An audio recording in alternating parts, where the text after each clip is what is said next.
We're on part 15 of my respectful rebuttal of Richard Gage's 9/11 video, Blueprint for Truth. Richard Gage asserts that Building 7 had a nearly symmetrical collapse. What he can say truthfully would be the collapse of the upper half of the north face looks pretty clean. But that face twisted toward the end, rotated southwards, and the north face developed a visible kink off center as the column failures progressed outwards from the initial point of failure. So there's no symmetry in any horizontal direction. Controlled demolitions don't always produce symmetrical collapses. If there are structures close to one side of the building, they make the building fall the other way. Richard Gage asserts that a natural fire collapse would topple like buildings in an earthquake because fire creates asymmetrical damage. But is this true? The Delft University tower collapse of 2008 was natural. It went almost straight down because gravity is a natural force that tends to pull things straight down unless a lateral force pushes it sideways. Here is the video of the tall, steel-framed structure with concrete reinforcement, in this case, of the Delft collapse again, to remind you that a natural collapse can and does fall mostly straight down because of gravity, and that this is how there's the history of tall, steel-framed buildings collapsing that is now a little bigger than it was in 2001. There is also a European demolition company called Ferrari Dominique, which uses a technique of controlled demolition where they yank a couple floors out horizontally using strong cables from the ground going up at a 45-degree angle. There is no pre-weakening of the rest of the structure, so it is safe for use in earthquake-prone areas where traditional demolition preparation would be too unstable. The cables pull the building so that some vertical bits break or are pulled out from between the remaining structure. The horizontal force applied by yanking the 45-degree cables is about 2/3 of the total force, and that lateral force is small compared to the weight of the upper portion of the building. It is overwhelmed by the parts of the building not attacked by the varanage. Even with this horizontal pull from one side, the building falls mostly straight down. Notice too that the kinetic energy of the top 3 floors completely destroys the fully intact 9 floors below. I have just heard a new argument against natural collapse, where 9/11 truth researchers quote architect Mario Salvadori from 1980 about tall buildings, who says, quote, "The load on the columns increases with the number of floors of the building, and their weight must vary in the same proportion." Using this line of reasoning, 9/11 truth researchers compare a tall building to a pyramid, where most of the weight is at the bottom. Therefore, the argument goes, the top of a tall building would be lighter and unable to plow through the heavier lower floors.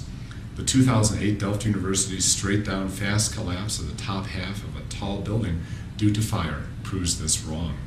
The top is lighter, but as Salvadori says, quote, "their weight must vary in the same proportion." In essence, on any given floor, there must be at least 3 times the weight-bearing capacity of the floors above it. That requires less absolute strength and weight for the upper floors, but each floor must have at least 3 times its weight-bearing capacity, so the relative strength of the building is similar, floor by floor. Richard Gage talked about the buildings following what was the path of greatest resistance downward. Richard claims that all objects follow the path of least resistance, but that path is limited by which paths are actually available. An object can't just move itself sideways because the tower resistance would be lower there.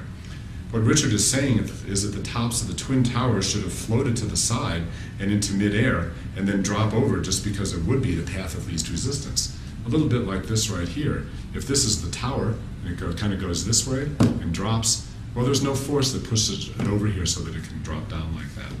With the twin towers, that kind of lateral force would have to be great enough to move 180 million pounds, hundreds of feet into the air.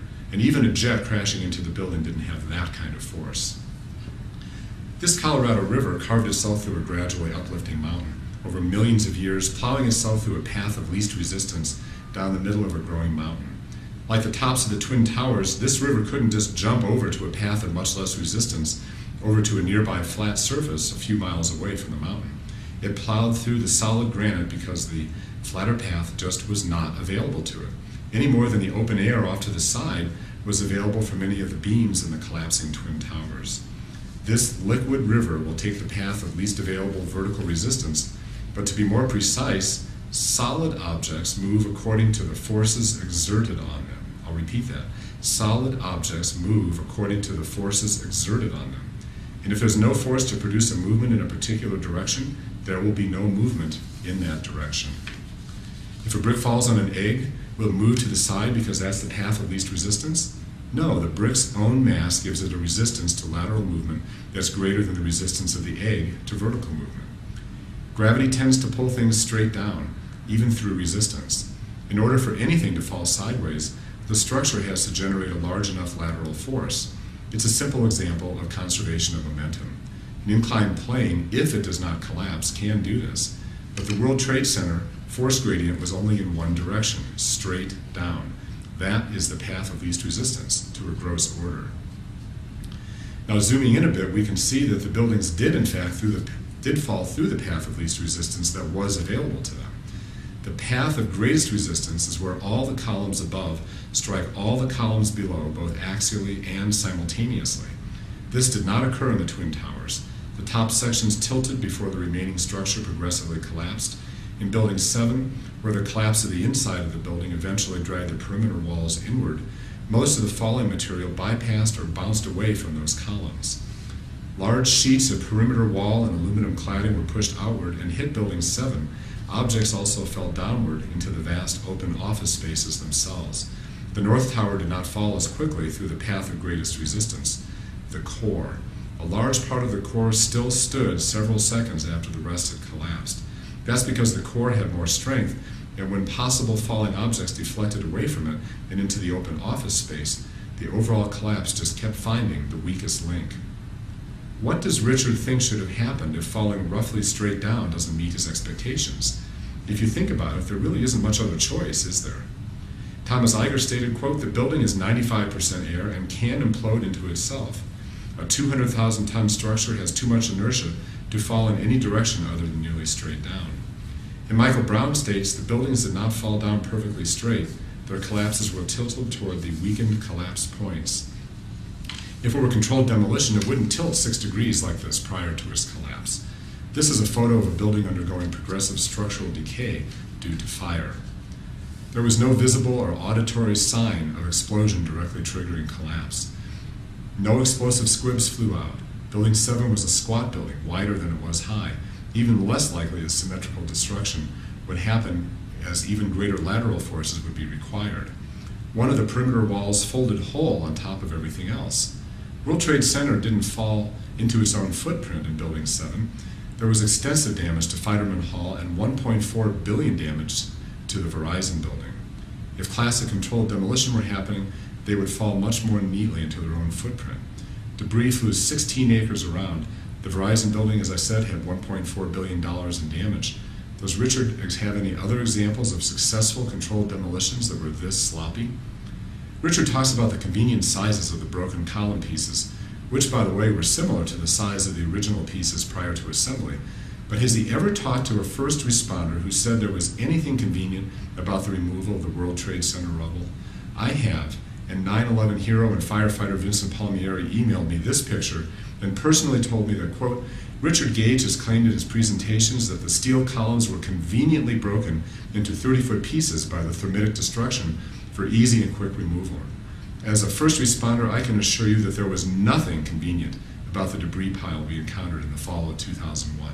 Such a claim is absolutely inaccurate. Controlled demolition advocates have told me that the nanothermitic explosions would not have gone off until triggered by a radio signal, even at very high temperatures. Now, the original 2001 Tillotson study found that real nanothermite ignites at 985 degrees Fahrenheit. Niels Harret's 2009 Trade Center dust sample, which Harret, Gage, and others claim is also nanothermite, ignited even earlier around 825 degrees Fahrenheit. So AE 911's own science source proves that nanothermite or thermite could never survive even moderate office fires. That's why even former controlled demolition employee and 9/11 activist Tom Sullivan says this would be impossible. And what kind of radio receiver would survive the raging fires at the crash points and receive a radio signal to trigger the collapse at precisely the right time? There are some differences among the collapses in the 3 buildings. They didn't collapse straight into their own footprint. In Tower 2, the jet hit the building at more of an angle and then caused this building to fall in a somewhat asymmetrical way, where the top tilted a bit and then followed the rest of the building's path to complete collapse. Fires got hot enough to cause the steel to lose its structural strength. There are many websites that talk about this. Type in fracture and deformation of materials in your favorite search engine. The horizontal steel beams expanded, then bowed downward because of resistance of the perimeter walls and the massive gravitational forces that were pulling them downward in the middle. The steel beams, bowing downward as the heat softened the steel, pulled the buildings inward as they collapsed. In Building 7, smoke was pouring out of most of the side of the building facing the now-destroyed World Trade Center towers. There was resistance to vertical fire spread, but the fireproofing may have been compromised in the southwest corner from the debris damage. And NIST says the building was eventually no match for the flames that raged out of control for several hours after the firefighters were unable to pour any more water on it. Near the end of the 7 hours of burning, NIST says the fires probably jumped from floor to floor. In part 15 of our Respectful Rebuttal, we'll look at the compelling eyewitness accounts around Building 7 and evidence of foreknowledge of the building's destruction. Thank you again for watching.